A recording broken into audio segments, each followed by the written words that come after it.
So on the ALC400, Darren, what can you tell me that is characteristically different from the 600p we've just seen? So we've got a working envelope of 400, 300 by 250. Again, as standard, the larger wire load in the back and the smaller at the front. So 20 kilo at the back, 8 kilo at the front.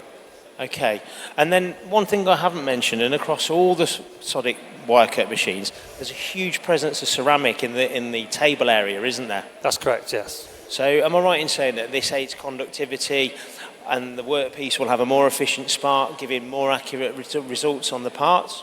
Yeah, that's correct. So we did develop actually for a medical customer 30 micron technology for an eye instrument.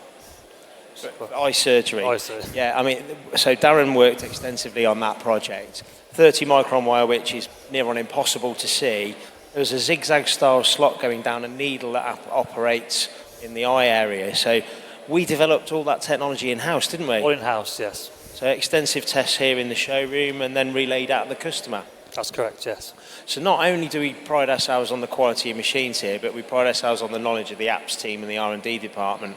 So Darren, you've worked on some quite large projects over the last few years, haven't you? Yes, I have a fair few. A lot of travelling, really enjoy it. Yeah, okay. So one thing to summarise on this machine and across the ALC range, everything's fully submerged, but you can run these machines non-submerged if you need to, can't you? Yes, we can, yeah. So I'd like to say also, again, the program system on both machines are exactly the same with a 7-cut technology down to 0.1 RA. Brilliant. So continuity across the range on the ALCs.